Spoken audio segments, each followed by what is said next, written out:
Good morning all of you.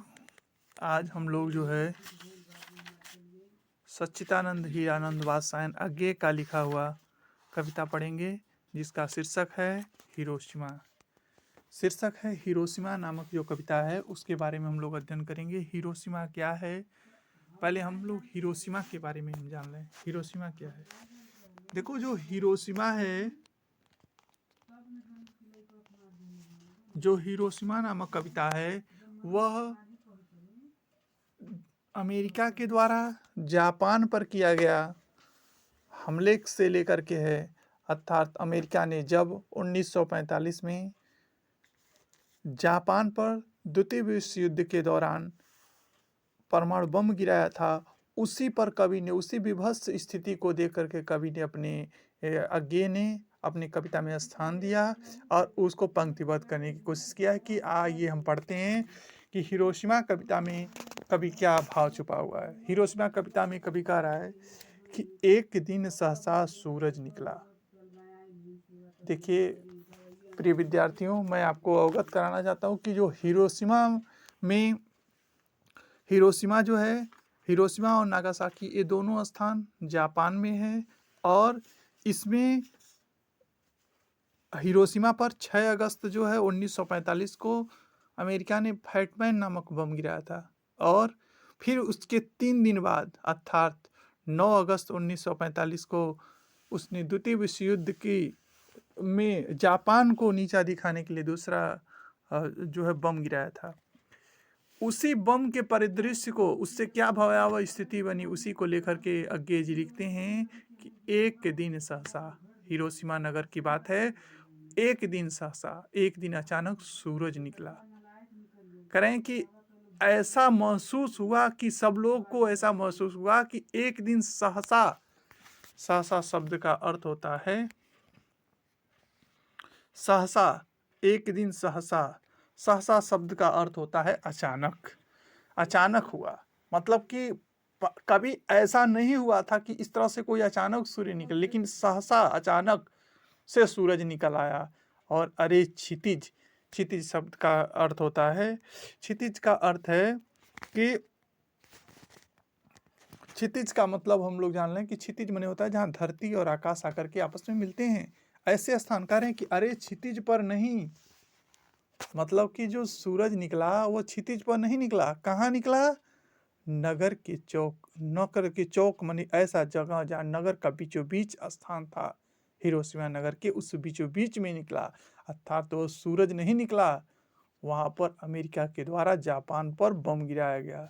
और कह रहा है कि ऐसा लगा कि जैसे सूरज निकला और धूप बरसी, प्रतीकात्मक रूप में लिख रहा है कवि, और बताना चाहता है कि ऐसा जैसे धूप निकलती है, जैसे सूरज निकलता है तो धूप बरस जाती है वायुमंडल में, उसी प्रकार से पूरे करा कि धूप बरसी पर अंतरिक्ष से नहीं।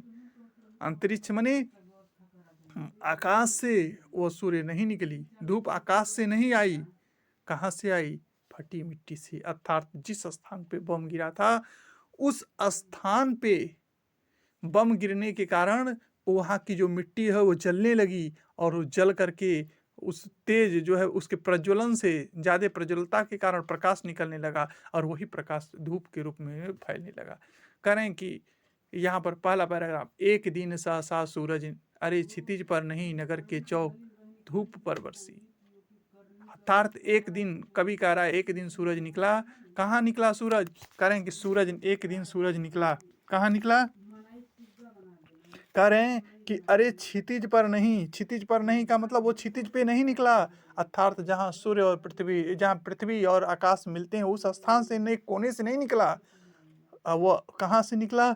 नगर के चौक। अर्थात वह आकाश से निकलने वाला है, आकाश से जुड़ करके अर्थात धरती से जुड़ करके नहीं निकला। वो कहाँ से निकला?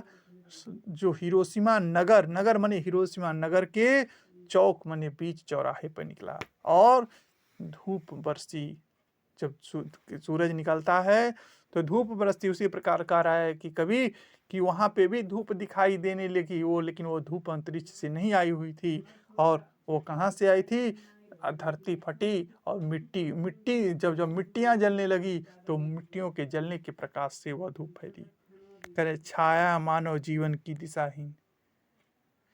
मानव की छाया अर्थात कवि कहना चाहता है यहाँ पर मानव, दूसरे पैराग्राफ को देखेंगे, मानव जीवन छाया मानव जीवन की दिशाहीन, पर करें कि परस करें कि छाए मानव जीवन की दिशाहीन, सब ओर पड़ी वह सूरज उगा नहीं था वह पूरब में, वह बरसा सहसा बीचों बीच नगर में।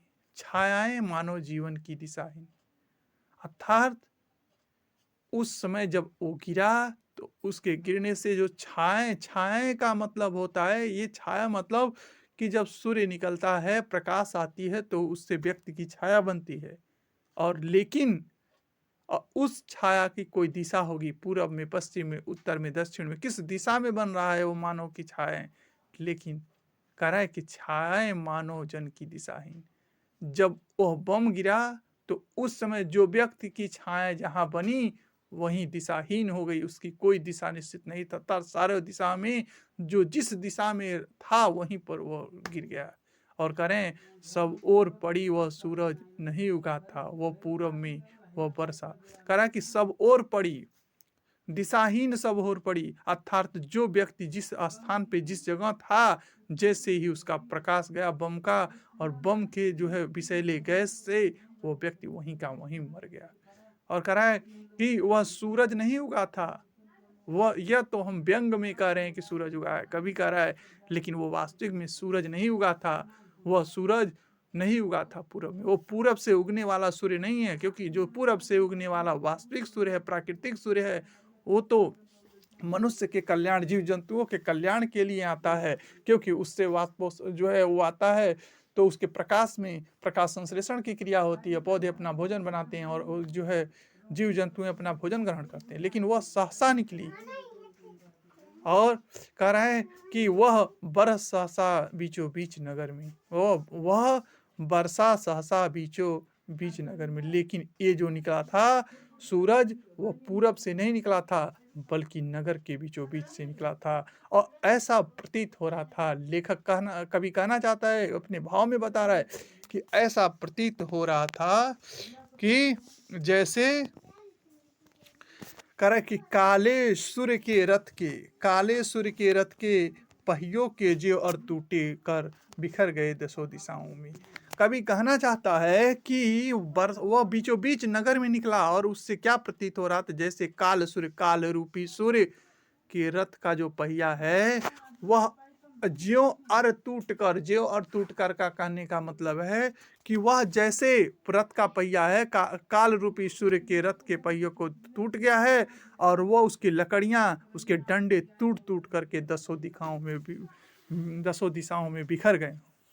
यहाँ पर कवि बताना चाहता है कि जैसे दसों दिशाओं में बिखर गए हैं। दसों दिशाएं का मतलब कि दिशाएं 10 होती हैं, पूर्व, पश्चिम, उत्तर, दक्षिण और ईशान, नैऋत्य, वायव्य, आग्नेय, ऊपरी और अद्य, ये 10 दिशाएं होती हैं। तो दसों दिशाओं में वह रथ के पहिए टूट करके बिखर पड़े हों, उसी प्रकार से जो व्यक्ति के ऊपर वो बम गिरा और वहाँ के जो जमीन थी, वहाँ के जो लोग थे, वो जहाँ थे वहीं के पड़े रह गए, अस्त व्यस्त हो गए। किस दिशा में गए, इसकी 10 दिशाओं में कह रहा है कि किस दिशा में गए उसका कोई निश्चित नहीं, वो फैल गए, बिखर गए मने वहीं मरे पड़ गए। कह रहा अगले चीज से हम देखेंगे, कविता को आगे देखेंगे। कह रहा कुछ क्षण का है वो उदयवस्थ, केवल एक प्रज्वलित क्षण, दृश्य शोक लेने वाली वह दोपहरी फिर करें कि कुछ क्षण का वह उदय। सूर्य उगता है तो वो धीरे धीरे उगता है और अस्त भी धीरे धीरे होता है, लेकिन यह कैसा सूर्य था, कह रहा है कि ऐसा सूर्य था, ये कुछ क्षण का था उदय अस्त, केवल एक प्रज्वलित क्षण की, केवल एक प्रज्वलित मतलब एक क्षण के लिए वो प्रज्वलित हुआ था। ऐसा सूर्य था, कब उगा और कब खत्म हो गया पता नहीं चला, लेकिन उसका प्रभाव रह गया। अर्थात दृश्य शोक लेने वाली दोपहरी, जैसे दोपहर के खड़ी दोपहरी में सारे संसार का जगह सूना साना हो जाता है ग्रीष्म ऋतु में, उसी प्रकार से करें दृश्य शोक माने शोकाकुल पूरे वातावरण को बना करके उसका जो दोपहरी हुआ, तो जब वह अर्थात मतलब जब सूर्य आया और उसका प्रभाव जब दिखाई दिया तो क्या हुआ, पूरा वातावरण शोकमय व्यतीत हो गया, शोकमय दृश्य हो गया। दृश्य माने दृश्य, और शोक से पूर्ण हो गया सारा। उस समय का जो दृश्य था वो सारा शोक से परिपूर्ण हो गया। अर्थात तो दोपहरी, दोपहरी का मतलब उदय और अस्त होने के बीच में सारा वातावरण शोकमय हो गया। फिर क्या था, आगे कह रहा है कवि कि छायाएं मानव जीवन की, छायाएं मानव जन की नहीं मिटी लंबी हो करके। क्योंकि जो मनुष्य की छाया बनती है, जीवित मनुष्य की, वो सूर्य के प्रकाश में अलग अलग भांति की दिखाई देती हैं। सूर्योदय के समय में कुछ और दोपहर के समय कुछ और सुबह के समय में हमारी छायाएं छोटी होती हैं और बढ़ती रहती हैं छायाएं। लेकिन उस दिन की जो छाया थी वो घटने बढ़नी, लंबी होकर के नहीं मिटी, लंबी होकर वो बड़ा होकर के फिर छोटा नहीं हुई। अर्थात जो जिस जगह पड़ा वहीं मर गया और होकर के मानव ही सब भाप हो गए। क्योंकि छाया लंबी या छोटी तब होती जब वो बची होती। वो तो सारे करें कि मानव ही सब भाप हो गए। जो मानव थे वो भाप बन करके ऐसे जले और भाप बन करके उड़ गए। करें छाया भी अभी लिखी है झुलसे हुए पत्थर पर। और जो अब जब मनुष्य ही नहीं रहा तो अब उसकी छाया कहाँ रहेगी। तो कह रहे हैं कि जब जल गए वो जीव जंतु हैं तो उसकी जो छाया की अगर देखना चाहते हैं तो वहाँ के झुलसे हुए पत्थरों पर, वो उसकी छाया झुलसे हुए पत्थरों पे दिखाई देती है। क्योंकि वो तो भाप बनकर उड़ गए, लेकिन उनकी छायाएं कहाँ हैं, झुलसे हुए पत्थरों पे, उजरी सड़कों की गच पर। गच मने, गज शब्द का अर्थ मैंने पिछली कविता में बताया था कि गज शब्द का अर्थ होता है कि उसके फर्श। गच मने होता है, यहाँ गच शब्द का अर्थ है फर्श, फर्श होता है। गच माने फर्श, वो फर्श का उजरी सड़कों की गच पर, वो फर्श जो है उस गलियों के, जहाँ हिरोशिमा की गलियां थी उसके फर्श जो है उजड़े पड़े हुए थे। आगे की कविता से हम जुड़ेंगे। आगे फिर कह रहे हैं मानव का रचा हुआ सूरज। सूरज दो प्रकार का, एक प्राकृतिक और कृत्रिम सूरज। मानव का रचा हुआ, सो मानव के द्वारा जो बनाया गया ये परमाणु बम या बम था, वो मानव को भाप बना कर सका। क्योंकि मनुष्यों ने इसलिए बनाया था कि ये मनुष्य को कोई चीज बनाना चाहिए, तो इसीलिए तो रामधारी सिंह दिनकर पिछली कविताओं में हम लोगों ने पढ़ा था, कहा कि एक विज्ञान है, यदि विज्ञान है वरदान तो तज कर मोह इसे छोड़ दो। विज्ञान को तुम जो अगर विज्ञान के आदि हो जा रहे हो तो तुम इसके ध्यान दो, ये दुधारी तलवार है। अर्थात तो मानव का रचा हुआ सूरज, जो मानव ने खुद की रक्षा के लिए जो सूरज को बनाया था, वो मानव को भाप बनाकर, अर्थात जो मानव के द्वारा बनाया गया जो सूरज था, अर्थात तो बम था, वो समस्त मानव को वहाँ के उनको भाप बना करके सूख गया, अर्थात उनको सुखा दिया, मार डाला। पत्थर पर लिखी हुई है जली हुई मानव की साखी है। अर्थात अगर वहाँ के पत्थरों को, जले हुए पत्थरों को देखेंगे तो पत्थर जो हैं वो उस प्रकार से विकराल रूप से जल गए थे। तो आप बताइए उसमें मानव की क्या स्थिति होगी। यही बात कर रहा है कि जली हुई छाया, मनुष्यों किस किस तरह से मनुष्य की जले थे उसकी छाया देखनी है, तो उसकी प्रतिरूप देखनी है आपको, तो जाकर के वहाँ के पत्थरों को देखिए। और मानव की साखी हैं, साखी माने साक्षी हैं, कि मानव जब पत्थर इस प्रकार से जले थे तो मनुष्य उस समय हिरोशिमा में जब बम गिराया गया तो किस प्रकार जले होंगे, इत्यादि बातें को कवि ने दिखाया है। यह बहुत ही मार्मिक वर्णन जो है हिरोशिमा का वर्णन उन्होंने किया है। और यह जो अज्ञे ने इसको सुनहरे शैवाल नामक कृति में इसको संकलित किया था, और यह बहुत ही मार्मिक वर्णन कवि के द्वारा किया गया है। इस प्रकार आज प्यारे विद्यार्थियों, हम लोगों ने आज हिरोशिमा नामक कविता पढ़ी। अगर किसी को किसी लाइन में दिक्कत होगा तो इसमें आपको जरूर याद रखना है कि इसका प्रतीकात्मक शैली इसमें प्रयोग किया है कवि ने। प्रतीकात्मक शैली का मतलब होता है कि एक प्रतीक के माध्यम से अपनी बातें कहलवाना। अर्थात इसने सूर्य और उसकी किरणें इत्यादि को एक प्रतीक बनाया, उसके माध्यम से उस भयावह दृश्य का वर्णन कर रहा है। इसमें भयानक दृश्य का प्रयोग करने के लिए इसमें भयानक रस होगा। भय नामक जो है अस्थाई भाव का संचार हो रहा है, भयानक रस का इसमें वर्णन हो रहा है। आप खड़ी बोली का प्रयोग की भाषा के रूप में आप खड़ी बोली लिखेंगे। और इस प्रकार से हम इस कविता से सीखते हैं कि मनुष्य को ऐसी चीज़ें नहीं बनानी चाहिए, ऐसी चीज़ों का प्रयोग नहीं करना चाहिए जिससे किसी मनुष्य मानवता को कष्ट पहुँचे, अर्थात मानवता विनाश की लीला में चला जाए।